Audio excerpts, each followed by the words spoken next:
बच्चों, आज का कहानी फ्लेमिंगो का दूसरा पार्ट से है। फ्लेमिंगो का दूसरा चैप्टर जिसका नाम है लॉस्ट स्प्रिंग। इस कहानी में दो पार्ट है। पहला पार्ट में साहेब की कहानी है और दूसरी पार्ट में मुकेश की कहानी है। साहेब की कहानी का नाम है समटाइम आई फाइंड रूपी इन द गार्बेज। साहेब जो कि एक छोटा सा बच्चा है, यह रेक पिकिंग का काम करता है। साहेब का फैमिली बांग्लादेश का रहने वाले थे, लेकिन 1971 में इन लोग अपना घर द्वार को छोड़कर दिल्ली का समापुरी क्षेत्र में आकर बस जाते हैं। इन लोग अपने घर द्वार को इसलिए छोड़ देते हैं क्योंकि जहां इनके घर हुआ करते थे वहां अक्सर बाढ़ तूफान आते रहते थे और इनके खेत खलियान घर द्वार सारे नष्ट हो जाते थे। अपनी जिंदगी को बचाए रखने के लिए और भोजन की तलाश में इन्होंने अपने घर द्वार को छोड़कर दिल्ली का सीमापुरी क्षेत्र में आकर बस गए और यहाँ पर आकर इन लोगों ने रेक पिकिंग का काम शुरू कर दिया। कचरे का ढेर इन लोगों के लिए सोने की भांति हुआ करता था, क्योंकि इन्हीं कचरे के ढेर से उन लोगों की रोजाना का रोटी का व्यवस्था होती थी। एनिसन जब भी अपने घर से बाहर जाती थी, अक्सर रोड में ऐसे बहुत सारे रेक पिकर्स कचरे चुनते हुए नजर आ जाते थे। एक दिन कचरा चुनते हुए वो एक लड़के के पास जाती है और उससे पूछती है, तुम ये काम क्यों करते हो? तो वो लड़का उससे कहता है, मैडम मेरे पास कुछ भी नहीं है करने के लिए, तो मैं क्या करूं? एनिसन उसे एक मशवरा देती है, तुम्हें स्कूल जाना चाहिए। लेकिन वो बच्चा कहता है कि मैडम मेरे आस पड़ोस में कोई भी स्कूल नहीं है। हाँ, अगर कोई स्कूल बना दे तो मैं पक्का आऊंगा। कुछ दिनों के बाद वो बच्चा फिर से एनिसन को रास्ते पर जाते हुए देखता है और दौड़ते हुए आकर के उससे पूछता है, मैडम जी क्या आपका स्कूल रेडी हो गया? इस क्वेश्चन से एनिसन को बहुत ही शर्मिंदगी फील होती है और वो कहती है, अरे स्कूल बनने में टाइम लगता है। एनिसन को दुख होता है कि उसने एक गरीब के साथ फेक प्रॉमिस की है, एक ऐसा प्रॉमिस जिसका कोई भी मतलब नहीं था। एनिसन का और उस बच्चे का दोस्ती बढ़ती है और एक दिन फिर एनिसन उस बच्चे को रास्ते पर दिखती है। अब वो उसके पास जाकर उससे पूछती है, तुम्हारा नाम क्या है? तो वो कहता है, मेरा नाम, मैडम जी मेरा नाम तो साहिब आलम है। वह बच्चा अपना नाम साहिब आलम बताता है, पर हकीकत में उसको खुद भी पता नहीं था कि साहिब आलम का मतलब क्या होता है। अगर उसको पता होता कि साहिब आलम का मतलब the Lord of the universe होता है तो शायद उसको अपने नाम पर विश्वास नहीं हो पाता। एनिसन इस चीज को साफ साफ समझ रही थी, उसके नाम पर और उसके काम पर कितना ज्यादा अंतर था। एनिसन देखती है ये सारे बच्चे बिना चप्पल के झुंड में घर से बाहर निकलते हैं, जैसे कि सुबह में निकलने वाली मॉर्निंग बर्ड्स। लेकिन दोपहर होते होते ये सारे बच्चे घर वापस चले जाते हैं। एक दिन एनिसन उनमें से एक बच्चे को पूछती है, तुम चप्पल क्यों नहीं पहनते हो? वो बच्चा कहता है, मैडम जी मेरे चप्पल को मम्मी ने अलमीरा के ऊपर रख दिया है, वो मुझे कभी निकाल के देती ही नहीं है, तो मैं कैसे पहनूं? वहीं पर खड़ा एक दूसरा लड़का बोलता है, अगर इसको चप्पल दे दी ना इसका मम्मी तो ये कभी चप्पल पहनेगा ही नहीं, ये चप्पल को फेंक देता है।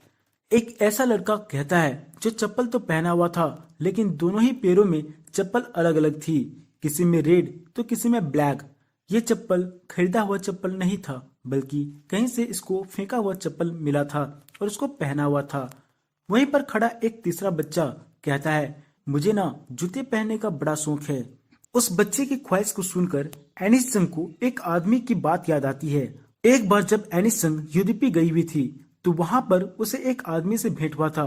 वो आदमी अपने बचपन की कहानी को सुनाते हुए एनिसन से कहता है कि जब मैं छोटा था मैं भी बहुत गरीब था, मैं एक पुजारी का बेटा था। उस समय मेरे पास भी जूते नहीं हुआ करते थे और जब भी मैं स्कूल जाया करता था अक्सर मैं स्कूल जाते वक्त मंदिर में रुका करता था जहां मेरे पापा पुजारी थे और वहां पे जाकर के मैं भगवान से एक ही प्रार्थना करता था, हे भगवान मुझे भी जूते दिला दे। और जब मुझे जूते प्राप्त हो जाते हैं तो मैं फिर भगवान के पास जाता हूँ और भगवान से मैं प्रार्थना करता हूँ कि भगवान आप मुझे कुछ ऐसा आशीर्वाद दे दो कि जूते कभी फटे ही नहीं। एनिसन को उस व्यक्ति की बात को याद करके इन गरीब रेक पिकर्स के बारे में सोचते हुए कहती है, जिस तरह से उस पंडित के बेटे को जूता मिल गया था, क्या ये रेक पिकर्स को कभी जूते पहनने का मौका मिलेगा? एनिसन जब लोगों से चर्चा करती है कि रेक पिकर्स लोग काफी गरीब होते हैं, ये लोग चप्पल भी अफोर्ड नहीं कर पाते, तो वो लोग कहते हैं एक्चुअली में ये इनकी परंपरा होती है कि वो खाली पांव ही घूमे। पर एनिसन इस चीज को नहीं मानती है।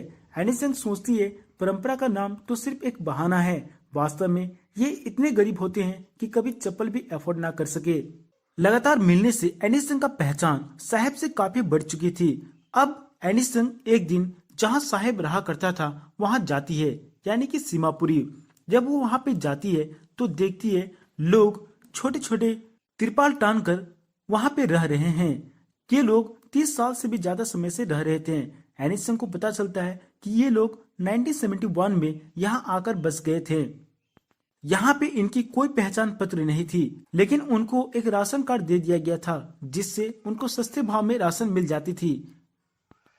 जब एनिसन उन लोगों से पूछती है कि आप अपने घर द्वार को क्यों छोड़कर आ गए, तो वो लोगों का कहना होता है कि हम वहां पे रहकर क्या करें, वहां पे हमारी अपनी पहचान थी, अपनी जमीन थी, अपनी घर भी था, लेकिन वहां पे हमें भोजन नहीं मिलती थी। जीने के लिए हमें भोजन चाहिए, ना कि पहचान की। इसलिए जहां भी हमें भोजन मिलती है वहीं पर हम छोटी तंबू लगा देते हैं। वही हमारा अस्थायी घर होता है, जहाँ पे छोटे बच्चे बड़े होते हैं और जैसी थोड़ी सी ज्ञान होती है वो हमारे पार्टनर बन जाते हैं, और इसी तरह से हम अपनी जिंदगी को जिया करते हैं। एक दिन साहेब एनिसन को बताता है, यहाँ मुझे काम करते करते कभी 1 रुपया मिलता है तो कभी 10 रुपया भी मिल जाता है। एनिसन उससे पूछती है कि जब तुझे 1 रुपया का सिक्का मिलता है तो क्या तुम काम करना बंद नहीं कर देते? क्या 10 रुपया पाने की उम्मीद में और भी काम करते हो? तो वो कुछ नहीं कहता। एनिसन समझ जाती है कि बच्चों के लिए पैसे का मतलब कुछ और है और पेरेंट्स के लिए पैसे का मतलब जिंदगी जीना होता है। एक दिन एनिसन जब वो अपने घर से बाहर निकलती है तब वो देखती है टेनिस क्लब के गेट के सामने साहिब खड़ा है, वह भी टेनिस यूनिफॉर्म में। जब वो उसके पास जाती है तो वो देखती है कि वो अंदर 2 प्लेयर जो कि टेनिस खेल रहे थे उन्हें देख रहा है। एनिसन उससे पूछती है, तुम यहाँ पे क्या कर रहे हो? तो वो कहता है, मैडम मैं यहाँ उन 2 प्लेयर को देख रहा हूँ जो कि टेनिस खेल रहा है, मुझे भी ये गेम बहुत पसंद है। जब यहाँ कोई नहीं होता, यहाँ पे बैठा गार्ड मुझे अंदर जाने का इजाजत दे देता है और वहां पे जाकर हम खूब झूलते हैं।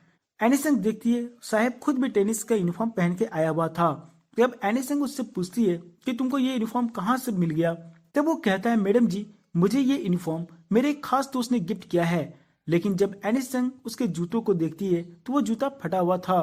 एनिसन समझ जाती है कि ये टेनिस यूनिफॉर्म कोई अमीर घर के लड़के का है। जब ये फट गया तो वो कचरे के ढेर में इसे फेंक दिया, जिसे बाद में साहेब को मिल जाता है और साहेब इसे बड़े आराम से पहनता है, क्योंकि एक ऐसा बच्चा जो कभी जिंदगी में चप्पल पहना ही नहीं था, अगर उसको एक फटा हुआ जूता ही मिल जाए तो उसे ऐसा लगेगा जैसे मानो उसका कोई सपना ही साकार हो गया हो। कुछ दिनों के बाद एनिसन जब रास्ते पर जा रही होती है तब वह देखती है उसके अपोजिट डायरेक्शन से साहेब आ रहा था। उसके कंधे पर एक बड़ा सा कैनिस्टर था। जब एनिसन उसके सामने जाकर के उससे पूछती है, तुम कहाँ जा रही हो?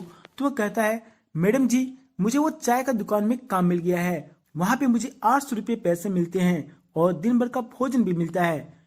एनिसन उससे पूछती है, क्या तुम इस काम को करके खुश हो? तब वो अपने चेहरे को डाउन कर देता है। उसके चेहरे पे मायूसी छा जाती है। एनिसन समझ जाती है कि वो काम करके वहां पे खुश नहीं है, क्योंकि भले ही उसको 800 रुपया पैसे मिलता हो या फिर दिन भर का भोजन मिलता हो, लेकिन अब ये लड़का अपना आजादी को खो चुका था।